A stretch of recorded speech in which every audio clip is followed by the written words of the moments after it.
Good morning, everyone, and thank you for joining us today. This is the second webinar in the series to help you understand and prepare for the migration to ISO 20022. I'm Adam Hanker, and I head up the bank's coverage team here at NatWest, responsible for our relationship with banks in the UK, across Europe, as well as our government banking team. And I'm delighted to be hosting this call today. Looking at the numbers on the line, as well as registrations across both webinars, ISO is clearly a topic of key importance to our industry. And so I hope we can help increase your understanding today and help you and your own organization's migration journeys. Also, if you have to dial off for any reason or your colleagues haven't been able to join this session, this is being recorded and will be posted on our ISO pages from tomorrow. Today's webinar is structured into 4 parts. First, we will recap on ISO and reflect on the journey so far, how we can support you with the upcoming changes, as well as reiterate some of the future potential and opportunity that enriched messaging types will provide. Next, we'll discuss the channel impact and provide an update on what changes you may expect to see, particularly for those on the call that use our online banking portal, Bankline, or our host-to-host channel, Bankline Direct. We will then remind you of all the resources available to you as a NatWest customer and where you can go for support for your own migration journeys. And then finally, we'll finish with a Q&A. Although this has been a topic on many of my team's client agendas over the previous months, I'm by no means an expert, and I'm therefore delighted to be joined by 2 of my colleagues. First, Debbie Hoskins, who many of you will recognize from our first webinar.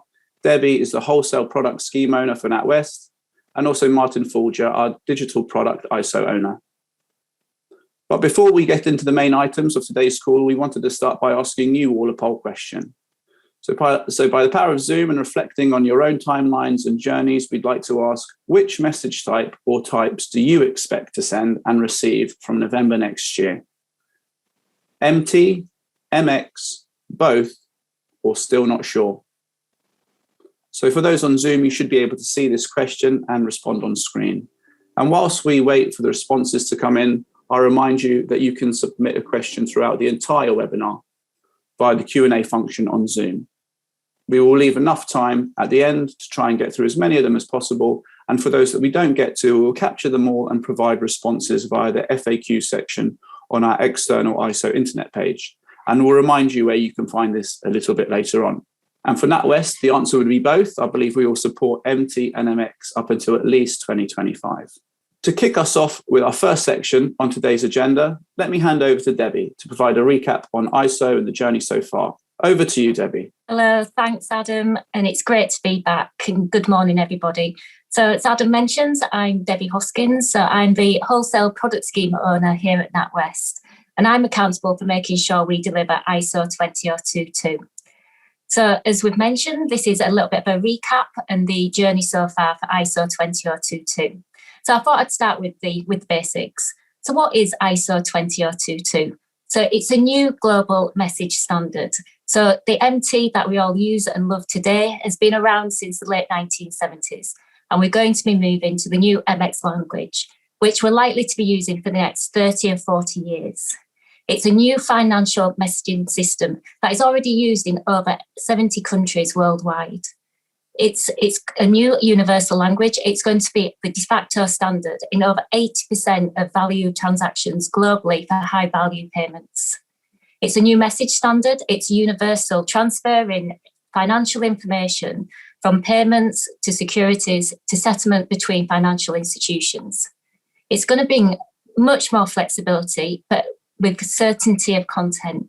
We're going to be transferring more data than we've ever transferred before, but in a much more structured format.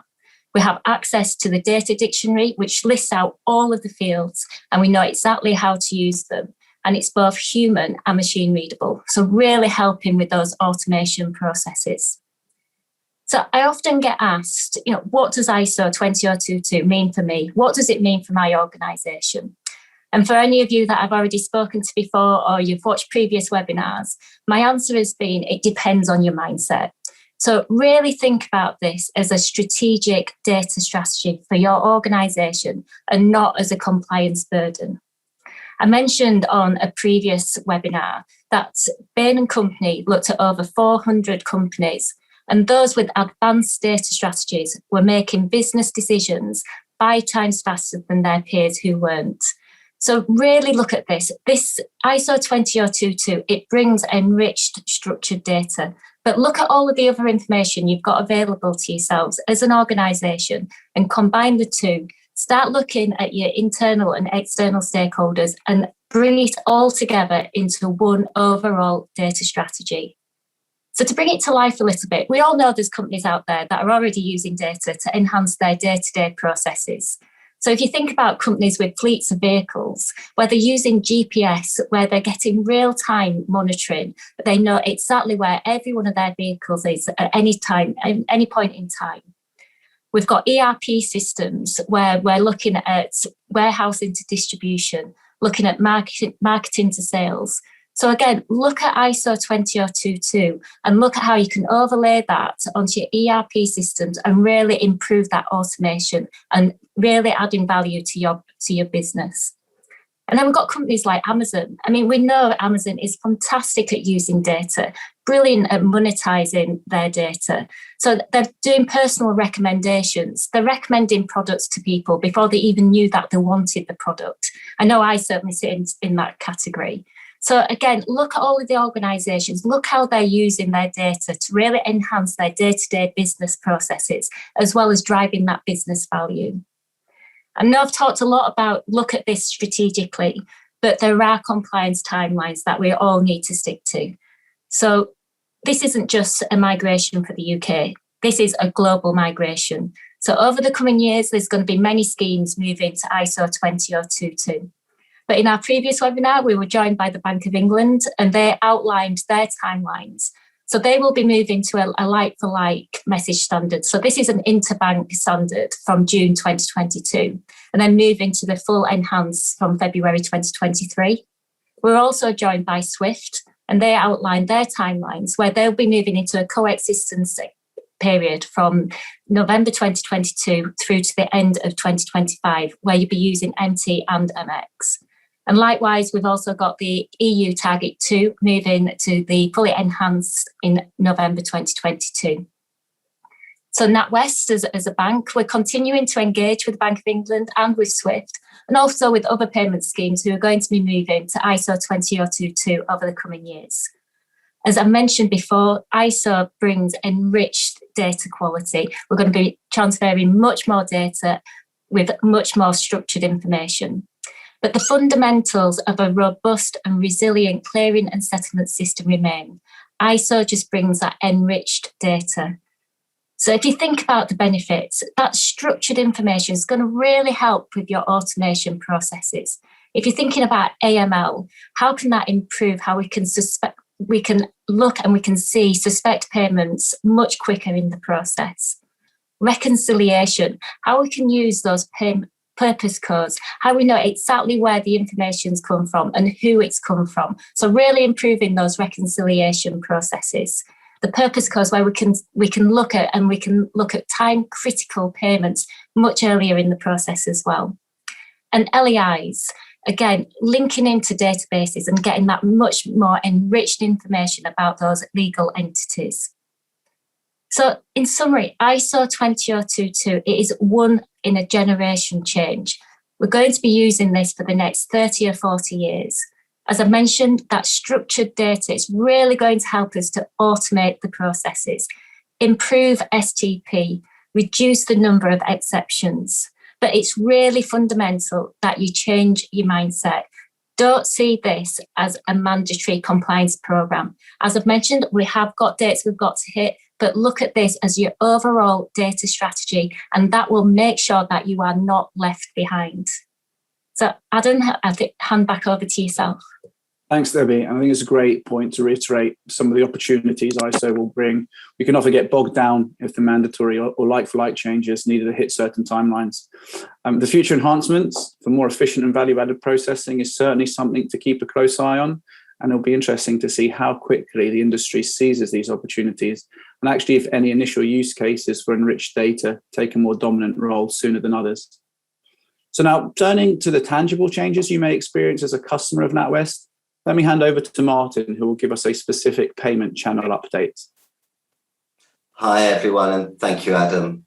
So good morning. My name is Martin Folger. I'm responsible for delivering ISO 20022 into Bankline and Bankline Direct. What I wanted to do today was provide a bit of something a bit more concrete in terms of what we'll actually be delivering for you next year. I'm going to talk about the changes that you'll see across next year and will be implemented in advance of November 2022. So at a high level, these changes are focusing on reporting and are about making us ISO ready. So we will provide CAMT 54 advice data for customers of Bankline and Bankline Direct. On Bankline, we're going to enhance the screens to be ready for this additional data where and when it is available. We'll enhance our CSV and PDF outputs to include this additional data. And in Bankline Direct, we'll also include the CAMT 52 and 53 reporting format, so end of day and intraday statement data. One of the key things to point out is we're not taking anything away. For the foreseeable future, we'll be providing the existing MT formats that you use today.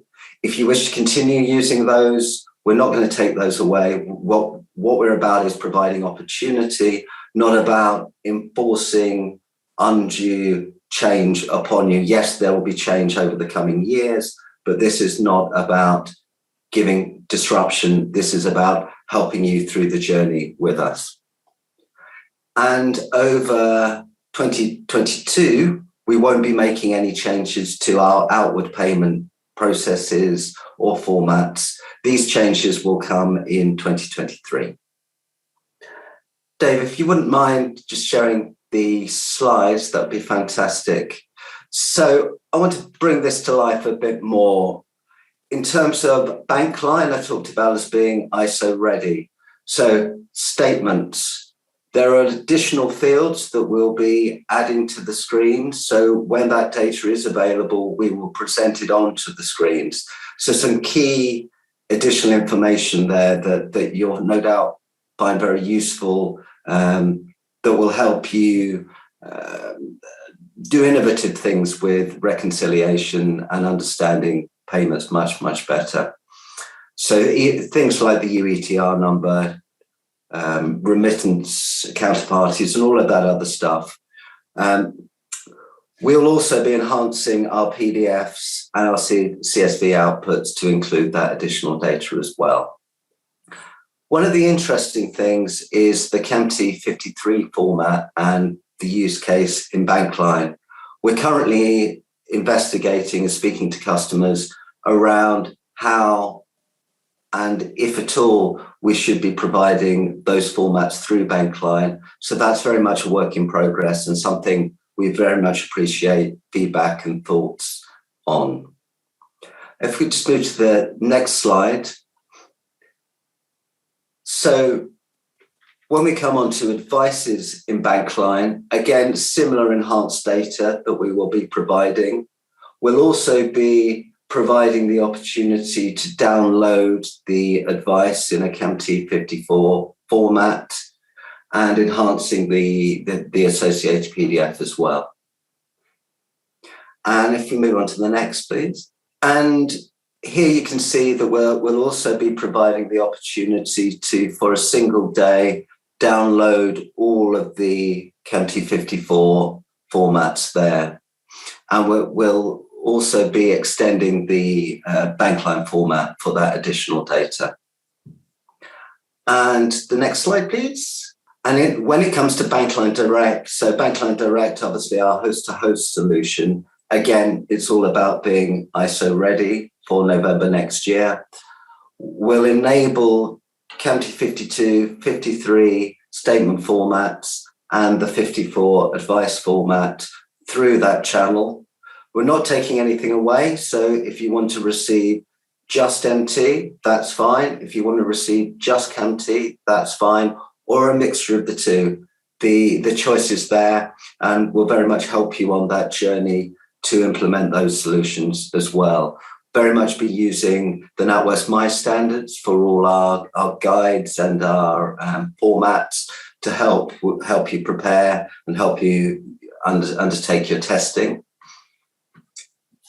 And it's worth, as I mentioned, saying things that won't be changing.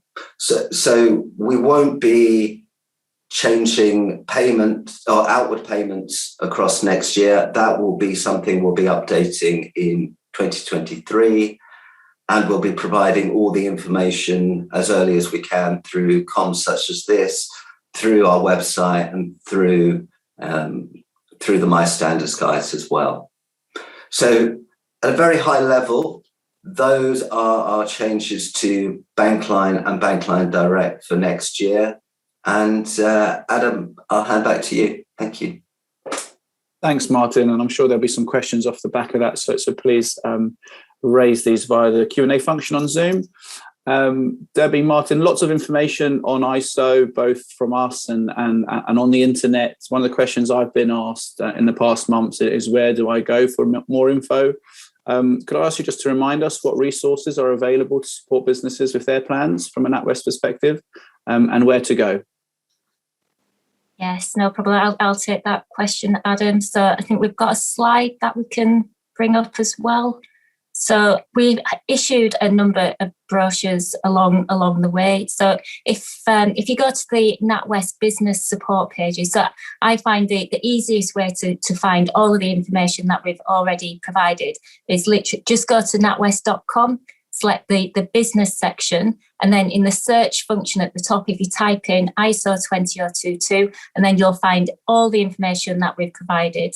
So on there, we've got our brochures, we've got our previous webinars, we've also got a Q&A section on there, and there's also a really useful fact sheet that you can use. So you can work through and tick through all the recommended processes that we would identify.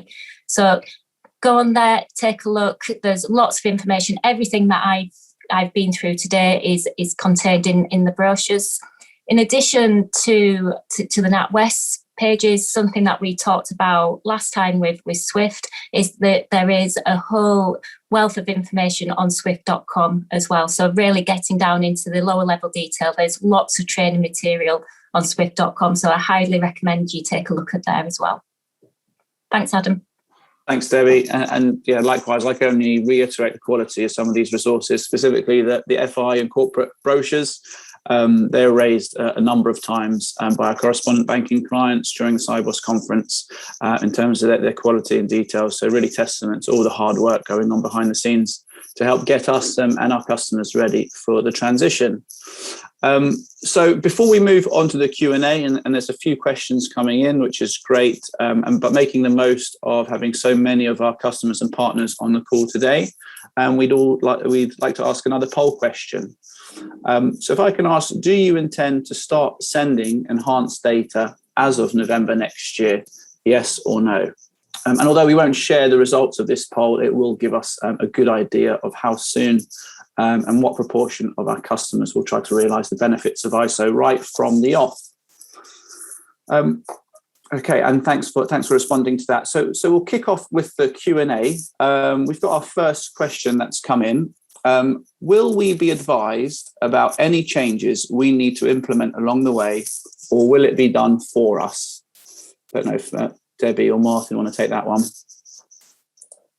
I'll take the first part, and then I'll hand over to Martin as well.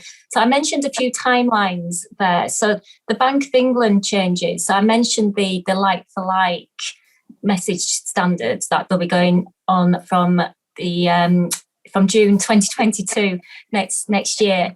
That will be NatWest. So you do not need to be concerned about the like-for-like changes. So we will be making those interbank changes for you.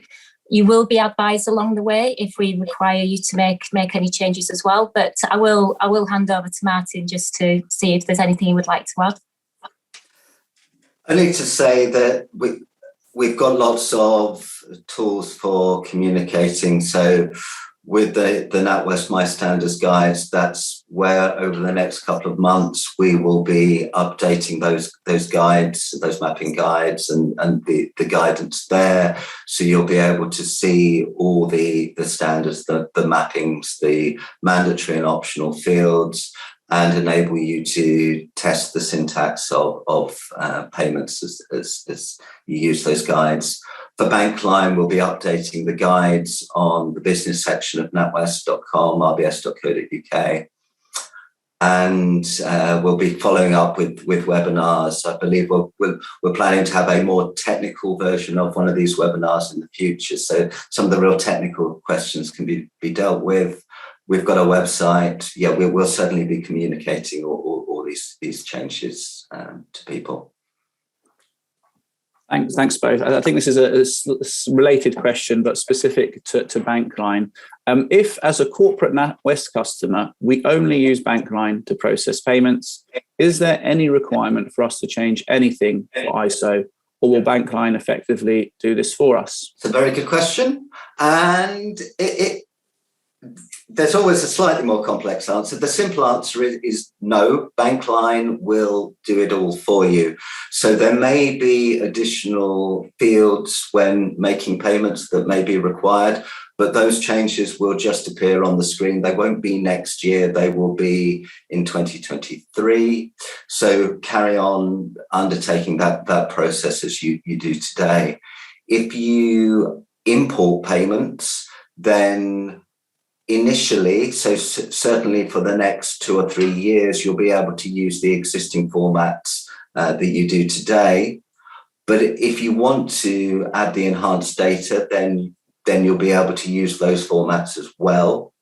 So there's an option for change if you want it, but we're not forcing that change upon you until at least 2024, 2025. When the regulations force us to do so. And then, as I mentioned before, when it comes to reporting, again, we'll be providing the existing formats and the new enhanced formats. So it's very much an optional change if that's something you choose to engage with. So the simple answer is we'll broadly do the work for you. But the longer answer is there's more data and more options available to you if you wish to use them. Thanks, Martin. So it sounds like it's optional. You can continue to do use the same format initially, but there will be the opportunity to benefit from enhanced or enriched formats in due course. Okay.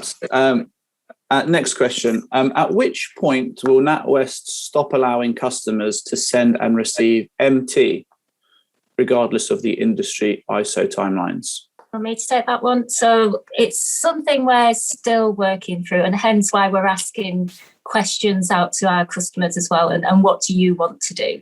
So at the moment, we haven't come up with a specific date in advance of any mandatory date that we have to stop sending MT. So at the moment, it's still very aligned to working alongside our customers. What would you like to do? When do you want to change? But ultimately, we do have the end of 2025 mandatory date that we all have to move to MX. Next question. Will you be ready to receive MX messages for sterling correspondent banking payments from November next year? The simple answer is yes. There is an industry view. So we will be receiving MX from November 2022. Where we're, from an industry perspective, they don't want a huge big bang on enhanced messaging. So everybody move into those optional enhanced data fields from November 2022. So it is a mandatory requirement that we have to be able to receive and send on enhanced messages if we do receive them. So yes, we will be ready. But I know from an industry perspective, and when Swift were on as well, it's they're encouraging people not to go big bang from November 22. Thanks, Debbie. Can we provide an example of sending out extended information like payment remittances? I think I might hand that one to Martin. I think it might be something we're still working through. Yeah, so I think, Debbie, as you articulated at the outset, there's certainly a number of opportunities, the way that people can use this enhanced data So there's certainly business opportunities for that. In terms of what, I think you're right, Debbie, we are working through exactly what that actually means in terms of providing those examples. And we'll be providing those examples over the next couple of months through the My Standards website. So that is coming. Thanks, Martin. There's a couple of questions here. I think also demonstrates that the breadth of customers we have on the line. The first is, what is MT? Then building on from that, we currently send MT. We'll need to migrate to MX via Bankline Direct. Will it be possible to test the new messaging via host-to-host test connection rather than trying to mix test and live payments over the live host-to-host link? So a couple of there. What is MT? And then also any kind of testing functionality via Bankline Direct. Who wants to take that one? I'm happy to. Yeah. So what is MT?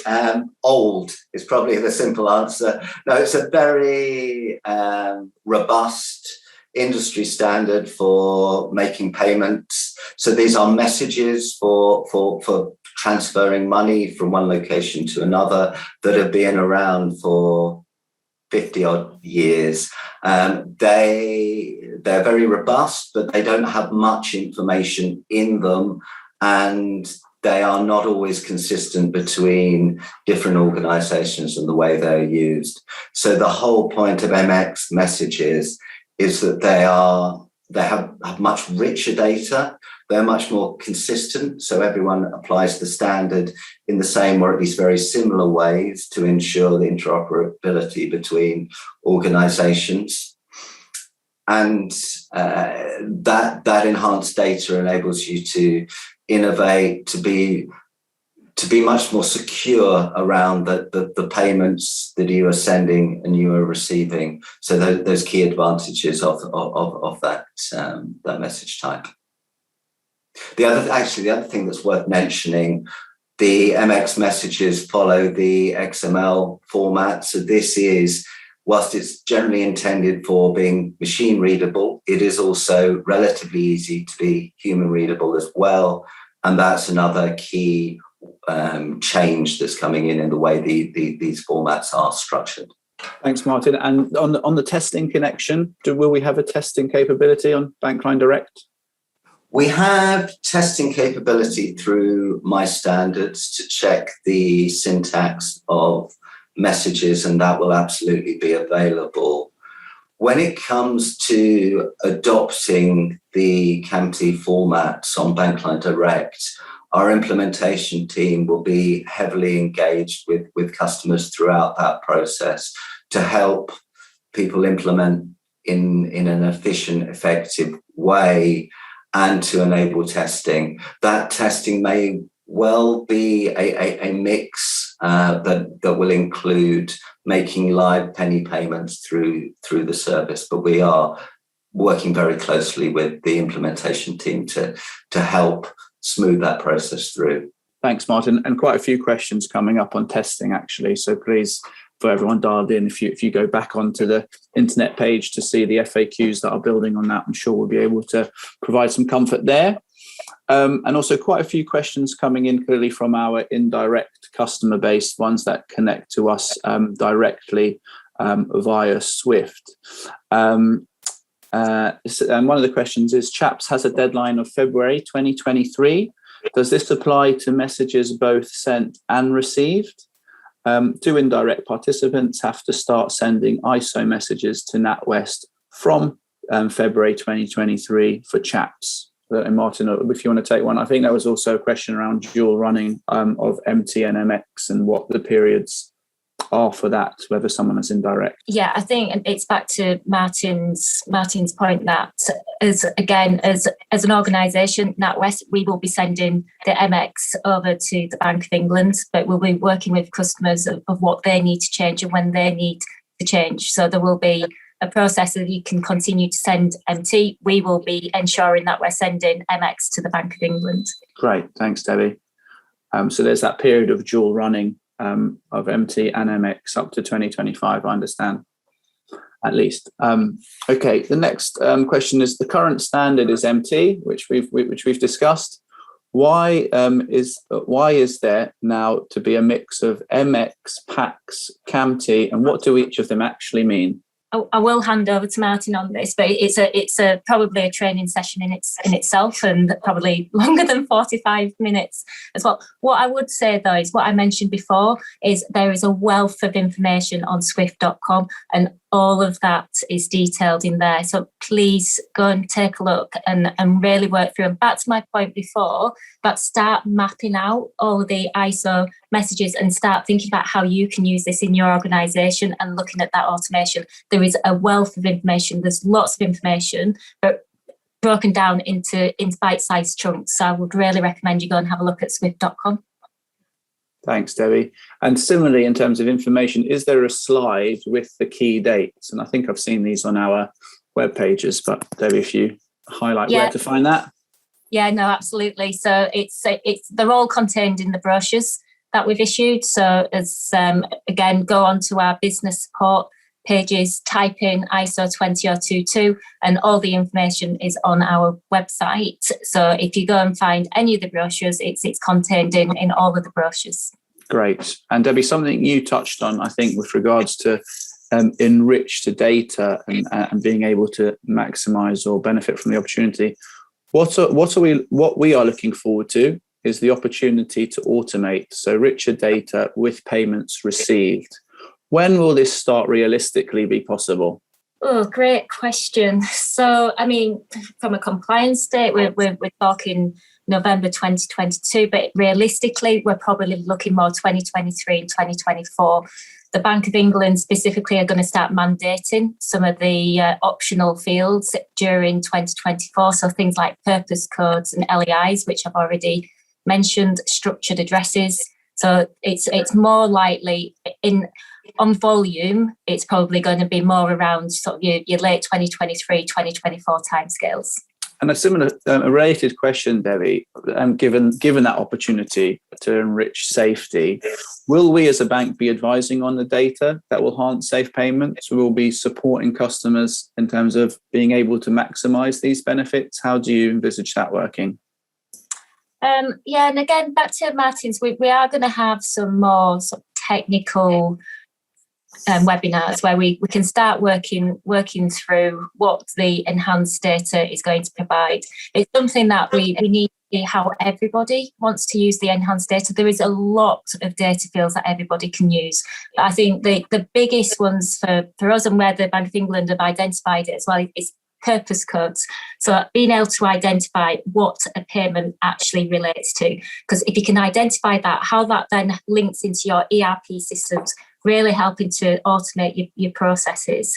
Legal identifiers, structured addresses. I've been on some webinars where when we're thinking about AML processes, so having that structured address, so you might have at the moment with your unstructured address, something going through your AML process. So it's got Cuba in the title. Really simple example. So it'll fall out repair because it's one of the sanctions filtering. But actually, with a structured address, if it's 10 Cuba Drive, London, UK, actually, could that go through? Could that go through straight through processing? Because it's much more structured. It's not Cuba as in the country.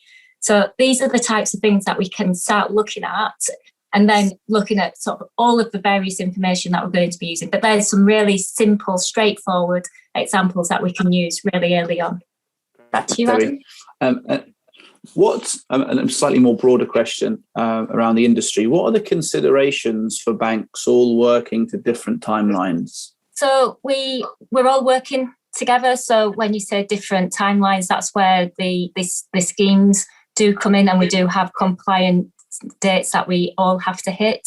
As I mentioned before, this isn't just a UK move, so there are schemes across the world that will be moving to ISO 20022, and we are all working together. There are industry working groups where we're working together to make sure that we all do move at the same time or similar timeframes. So as we mentioned, Swift, we all know we have to migrate by 2025.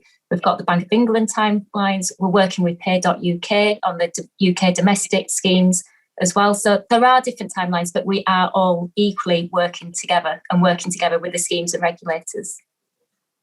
Yeah, and it's probably worth mentioning that's one of the reasons why we're offering the dual running of both the formats at the same time. So it does come down to a choice of when it's most efficient and effective for you to migrate accordingly.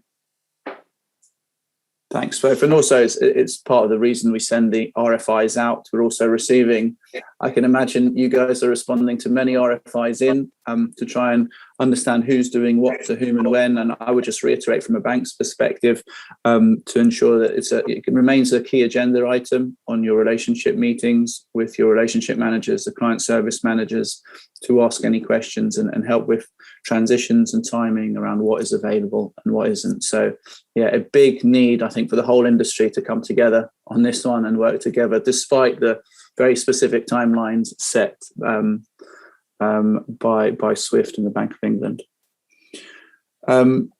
Next question. We send our Bankline Direct files via a third party. Will we need to make the changes, or will the third party need to make the changes at their end? So I imagine some of our customers will be using third-party bureaus for their processing. How will we engage with them, or what's the best model for approach? Martin, do you want to take that one, or do you want me?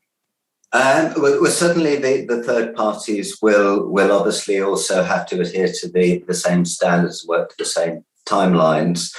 And it probably depends on the way that third party chooses to implement the solution. So obviously there are a number of different approaches. They may choose a process of translation, which may mean zero impact for yourselves, or they may enforce changes to the data that you send or receive. I think the reality is it will come down to the individual third party and the way they choose to interpret and change their experience for yourselves. Thanks, Martin. When will NatWest start to provide enhanced ISO credit advices? So a bit back to the reporting question, we'll be ready to start sending ISO messages. So that will be prior to November next year. Those will be some of the advice changes that we'll be making. Thanks, Martin. And similar question, I imagine, to some of our indirect participants. Will you be able to provide both MX and MT reporting solutions during the coexistence period? Yes. Simple answer. Yes. Yes. Short answer. Good. Thank you. And will we be providing MX reporting? Okay, that's a related question. Will we be providing MX reporting messages in addition or instead? I think we've just said that it'll be both if required. Yeah, I saw one question around the version of the CAMT formats that we'd be utilising. So it's version 8 that we are due to be implementing next year. Great, thanks, Martin. We recently completed the checklist and sent this back, so thank you to the anonymous person who put that forward.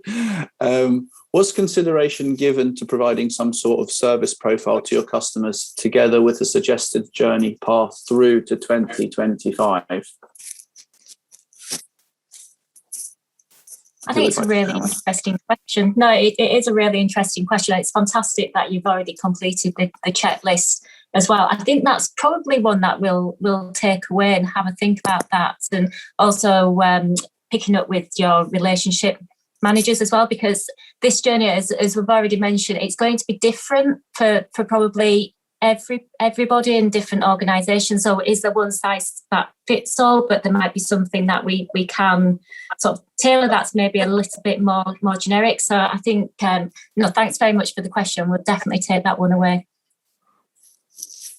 Thanks, Debbie. And yeah, there's lots of more questions coming in, but in the conscious of everyone's time this morning, and like I said, we will capture all the questions that have been answered and those that have been unanswered, and put them back on the FAQ page in due course. Give us some time to get through that, but keep checking the NatWest Business ISO page for more information.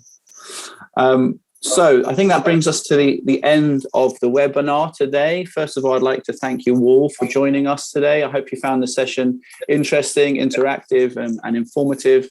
There's a lot going on across the industry on this topic, and it's clearly of huge importance to us as an institution. I believe in NatWest, you have a partner that you can engage with and lean on for support and understanding. Thanks also to Debbie and Martin for sharing their insight and knowledge and answering all the questions. And finally, I wish you all a pleasant and productive week, and when it comes, a peaceful and restful festive break. Thanks very much, and goodbye.